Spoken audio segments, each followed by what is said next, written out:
Shalom. First and foremost, I want to give all praises, honor, and glory to Yahweh, Bahasham, Yahweh Shai, Bahasham, Rakha Kodesh. Double honors to the elders and the apostles of Great Millstone, and peace and blessings to the elect. And today we're going to go into the book of Zechariah, the 4th chapter. And in this chapter, as we continue in this vision that Zechariah is having, where the Lord is revealing these things to him, these mysteries, and particularly in the 4th chapter, it's written in a way where it's there are some dark sayings in there, that you'd have to decipher to understand the chapter. So we're going to go through it, and Lord willing, it'd be edifying to the elect. Now, as we go through this chapter, Zechariah the 4th chapter, I believe there are some breakdowns out there on it, like the elders and the apostles, and I'm sure some brothers have also already done lessons going into Zechariah the 4th chapter. And so, I'm going to keep it pretty basic for, understanding's sake and for the lesson's sake. But anyway, let's get into it. Now, this is the book of Zechariah chapter 4, verse 1. And the angel that talked with me came again and waked me, as a man that is wakened out of his sleep, and said unto me, What seest thou? So just remember in the previous chapter we read, Zechariah was, having this vision, right?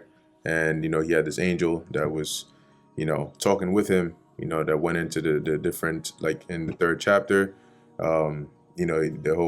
he witnessed basically the vision of Joshua the high priest, with the filthy garments, so on and so forth.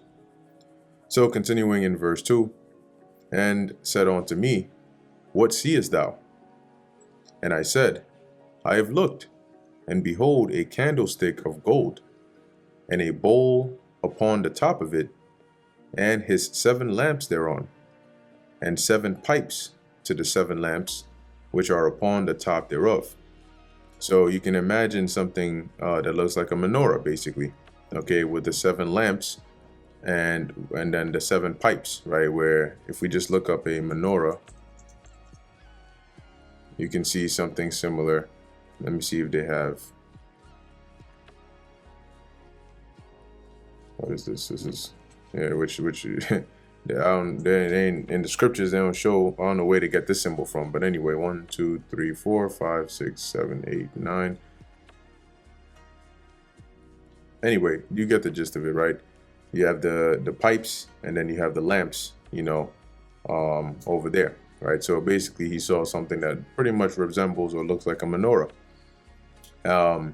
Verse 3, and 2 olive trees by it, one upon the right side of the bowl, and the other upon the left side thereof. So he's basically seeing this candlestick here, which represents it's a in his vision, that's what he sees, but it's a representation of ultimately this truth, right? The full and correct understanding, all right, of the mysteries of the scriptures, okay, which we call collectively the truth. And a precept for that, real quick. Let's go to the book of Proverbs, chapter 6, verse 23. And it reads, For the commandment is a lamp, and the law is light, and reproofs of instruction are the way of life. So in Proverbs chapter 6, verse 23, you can see how the commandments, right, which the scriptures, the words in the scriptures, all right, are the commandments of the Lord, right? And the law, as we read in the scriptures as well, is likened onto this lamp, okay, as well as this light here.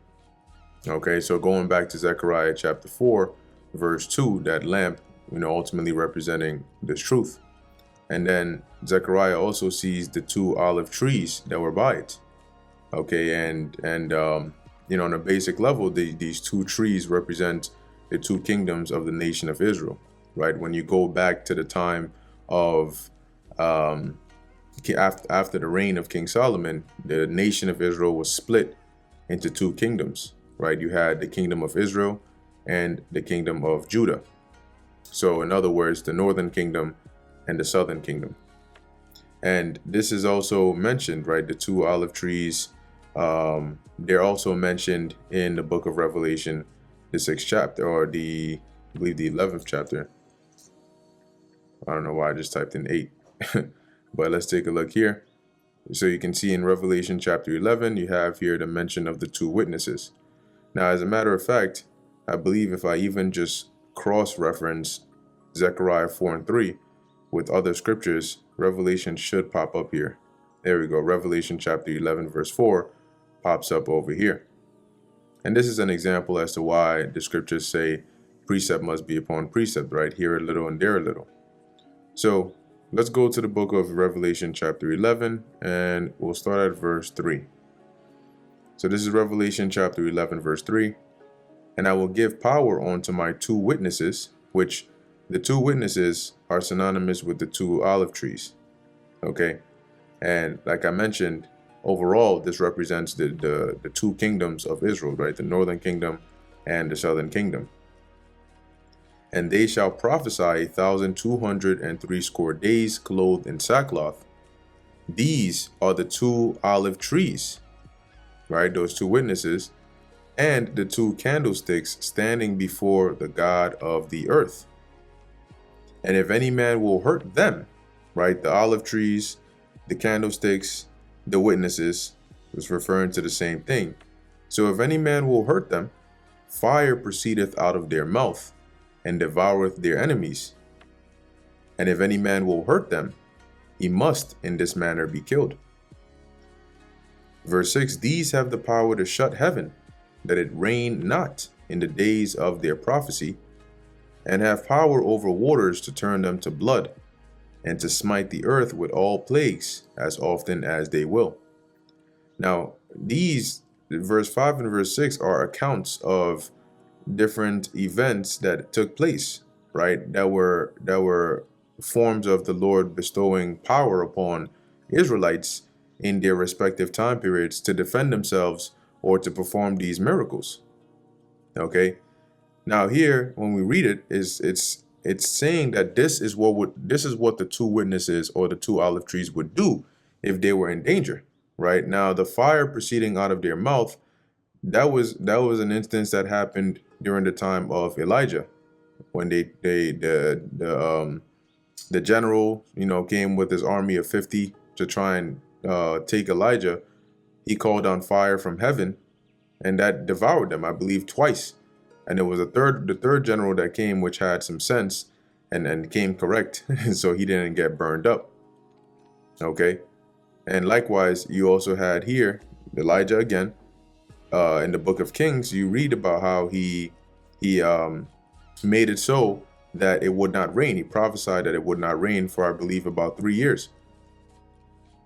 Okay, now here you have this example, which goes back to the time of Moses, for example, right? When you read in the book of Exodus, Moses, through the spirit and power of Yahweh, Bahasham, Yahweh Shai, turned the waters to blood, right, and smote the earth, in this example, Egypt, with all these different plagues. So these were acts that were done by Israelites, okay? And as we're reading here, it mentions this is what the two olive trees would do. Okay, so now let's go back to the book of Zechariah chapter 4.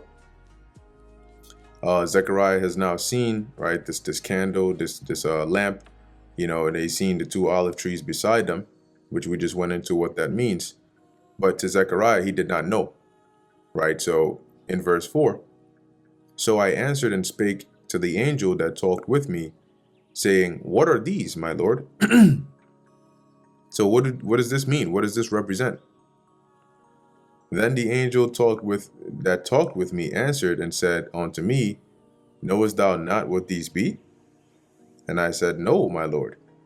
And it's a little funny how, in some of these visions, the angels would ask the individual receiving the vision a question, and it almost sounds sarcastic in a way, right? Because they would, like you just said, I don't know what is this, and the angels, oh, so you don't know what it means.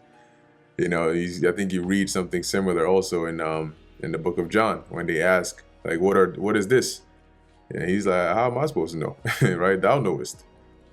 Anyway, verse 6. Then he answered and spake unto me. So the angel responded, saying, This is the word of the Lord Yahweh unto Zerubbabel, saying, Not by might, nor by power, but by my spirit, saith the Lord of hosts. So now it mentions here Zerubbabel, and that's important because Zerubbabel is a key figure, not only in the time period that we're reading of here, as being one of the heads or the leaders at the time, but also he figures prominently, all right, in future prophecy as well, stealing some of those phrases from the Zondervan's Bible Dictionary. But anyway, it says here, not by might nor by power, but by my spirit, right? Because ultimately, whatever was going to be wrought by the hands of Zerubbabel, or even in general, is done by the Spirit of the Lord of hosts, right?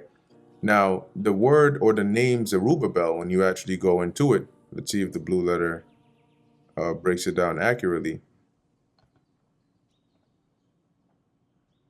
Okay, you have Zerah Babal, which goes into, or which means, it says here sown in Babylon, but I believe it actually means destroyer of Babylon, if I'm not mistaken. But yeah, I'd have to double check that. Anyway, let's see. You have here from, that looks like Zarab. And it says here to dry up, be warmed, be burned, be scorched. Okay. Let me see if they have any other use cases for this. Okay, so not really much. Oh, it says is to perish, to be dissipated. So one of the definitions or the use cases here is for the first part of Zerubbabel's name, Zarab, is to dry up, to be warmed, but also to be burned or scorched. And when you go into the second part or the latter part, where you have the Babal, that goes into Babylon. Okay, so it would make sense that the name really should be, instead of sown, should be either like a destroyer or scorcher or something like that of Babylon. But anyway, let's continue reading here. So verse 7, Who art thou, O great mountain? Before Zerubbabel thou shalt become a plain, and he shall bring forth the headstone thereof with shoutings, crying, Grace, grace unto it. Now, once again, like I mentioned in the beginning, that within this vision that Zechariah is receiving, there are some dark sayings, and this is an example of one of them. Now, reading this on the surface level, right? Basically, when you look at it in the sense that nothing would stand in the way of Zerubbabel, right? Not even, like before him, something as great as a mountain would be reduced down to a plain, which a mountain is a high land, right? And the plain is leveled. Okay. Now, when you actually break this down further, the great mountain that's being referred to here is actually talking about Babylon, okay, today known as America. And a precept to prove that or support that is in the book of Jeremiah. I believe it's the 51st chapter and the 25th verse. This is Jeremiah chapter 51, verse 25. Now, Jeremiah, the 50th chapter, Jeremiah, the 51st chapter, these both are prophetically referring to the destruction of America or Babylon. Okay, so in the 25th verse, as we're reading, Behold, I am against thee, O destroying mountain, saith the Lord. So here the Lord is referring to Babylon as a destroying mountain, because there are times in the scriptures where you see the use of the word or the term mountain or hill, and it's not always referring to a physical mountain or physical hill, but rather a government, okay, or some body of rulership or authority. And in this case, that's referring to America. And it is likened unto a destroying mountain because that's what they do, right? They go around destroying peoples, countries, and even the earth. Saith the Lord, which destroyest all the earth. See? So that's why they're known as that destroying mountain. And I will stretch out mine hand upon thee and roll thee down from the rocks. Right. So like imagine like a mountain, a big, giant, tall mountain being broken down. And I will make thee a burnt mountain. And the manifestation of this in real life is going to be when World War III pops off, because it's going to be a nuclear war, and at least it's going to end in nuclear destruction. And this place, Babylon or America, is going to be burned by thermonuclear missiles. That is going to be the fulfillment of it becoming a burnt mountain. All right, nevertheless, going back to Zechariah, the 4th chapter and the 7th verse, when it refers to this great mountain before Zerubbabel, the deeper meaning is really referring to Babylon. And that's why it says here, before Zerubbabel, thou shalt become a plain. Okay, a plain meaning it's going to be leveled, it's going to be brought down. Which also lets you know that Zerubbabel, which we know and understand that reincarnation is biblical, but Zerubbabel, like I mentioned earlier, was a key figure during this time period with Zechariah and Haggai and the rest of the chief of the fathers. But he also plays or played an important role in times after that, prophetically as well.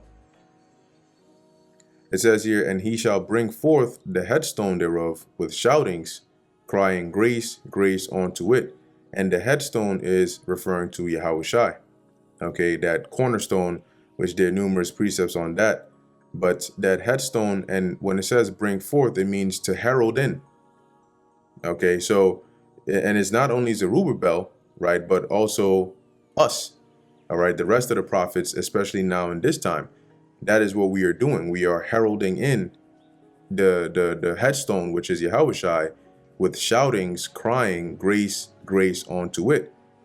Okay, so and how are we doing that? By prophesying about the return of the Lord. Okay, and the scriptures talk about crying aloud and sparing not. But why is Zerubbabel mentioned? Because in this time he was one of the once again the heads or the prominent figures that led that ushering in or the heralding in of the headstone, which is Yahushai. Okay, and now let me see. There was a precept that came to mind. Right, let's get that, because it mentioned here that he would be brought forth with shoutings, crying, grace, grace, right? So now let's go to the book of 1 Peter chapter 4, verse 14. And it reads, if ye be reproached for the name of Hamashiach, the anointed, happy are ye, for the spirit of glory and of God resteth upon you. On their part, he is evil spoken of. So on whose part? On the part of the unbelievers, those that are not of the elect. They speak evil of Yahushai.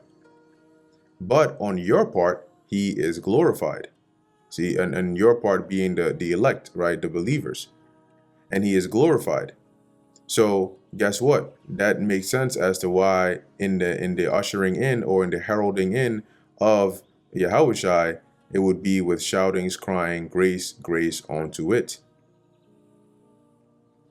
Verse 8, moreover, the word of the Lord Yahweh came unto me, saying. So now, in addition, when it says moreover, it means in addition.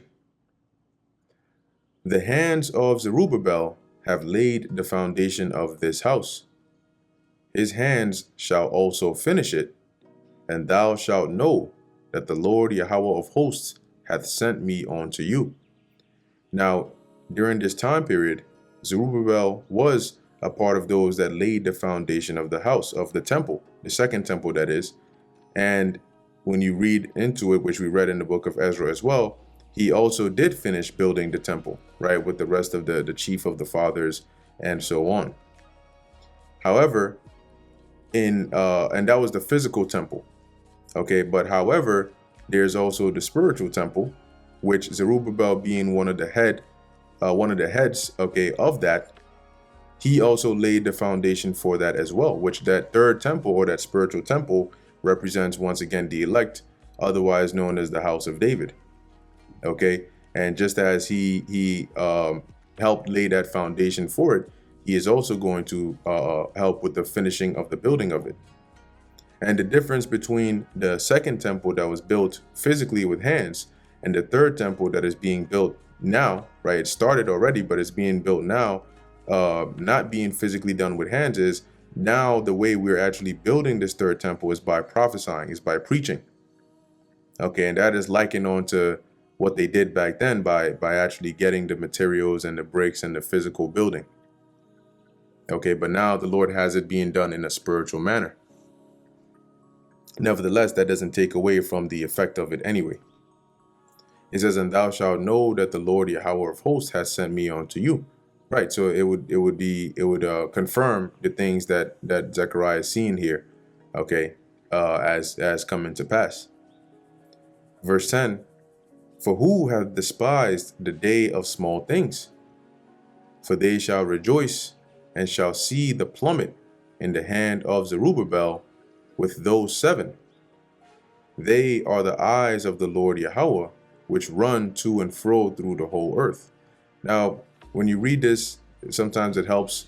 Of course, sometimes these other translations also are in error because they try to include interpretations in their translations. But there's some verses where they do a pretty decent enough job. So when you look at the majority of these other versions for Zechariah 4 and 10, that first part is really just saying, right, like it says here, do not despise in the NLT these small beginnings, right? And when you read, I believe it was either in the book of Haggai or might have been in the book of Zechariah, the Lord via one of those prophets asks the Israelites and says, which one of you is old enough to remember what the previous temple looked like? And for those of you that are, I'm sure you see how this basically is nothing in comparison to that, right? Nevertheless, though this may be small, though this may pale in comparison to it, keep on building with confidence because I am still with you. Okay, so as we're reading here, don't despise the day of small things or those small beginnings, because, right, for they shall rejoice and shall see the plummet in the hand of Zerubbabel. Now, when you go into that word here for plummet, it says here a bun, a stone, right? Large or small, common stone, stone as material, plummet, stones, and it's basically going into that, right? And we read about that because we just read that Zerubbabel would be laying that foundation, right? Heralding in that cornerstone. So they're going to rejoice when they see that in the hand of Zerubbabel with those 7, which now it tells you who they are, which are the eyes of the Lord that run to and fro through the earth, which is referring to the angels, right? And we read something similar in the book of Zechariah, the 1st chapter, right, where Zechariah saw those red horses that were going to and fro in the earth. Verse 11, then answered I and said unto him, what are these 2 olive trees upon the right side of the candlestick and upon the left side? And I answered again and said unto him, what be these 2 olive branches which through the 2 golden pipes empty the golden oil out of themselves? So these 2 olive branches, right, also represent the two kingdoms of Israel, but here more so the teachers, okay, the elect, the prophets, the men that are teaching, because they are the ones, as we're reading here, that are being likened onto pipes that are emptying that oil out of themselves, okay, because they are the chosen vessels to bear the truth. And by coming out here and prophesying and teaching, it is likened on to emptying that oil, which represents this truth or this knowledge, out of themselves. And similarly, Yahushua mentioned that he that believeth upon me, out of his belly shall flow rivers of living water, which those rivers of living water represented this understanding, this knowledge, wisdom, and understanding. Okay. And he answered me and said, knowest thou not what these be? And I said, No, my lord. And he said, These are the two anointed ones that stand by the Lord of the whole earth. Okay, which also ultimately goes back to those two olive trees, the two witnesses that we just read and covered. Okay, which, like I mentioned, on a high level or on an overall level is really referring to the southern kingdom and the northern kingdom. Okay, so that's pretty much the end of Zechariah, the 4th chapter. Like I mentioned before, there are, because of the vision that Zechariah is seeing, right? Even he himself didn't understand it, but there are some dark sayings here and there, some prophetic parts here and there. And keep in mind, right, sometimes these visions that the prophets received weren't always, before I use this word, let me just confirm here so I don't use it out of context. Okay, so it says here, logical and consistent. There we go. This makes sense. United as or forming a whole. So sometimes these visions that the prophets received weren't always coherent. All right, and the Lord did it that way because it would require the Spirit of the Lord to be able to decipher and put them all together. So some parts you're reading and you're like, why is it talking about this? Then it jumps to this, then it jumps to that. Similar to books like the book of Revelation, many chapters in that book.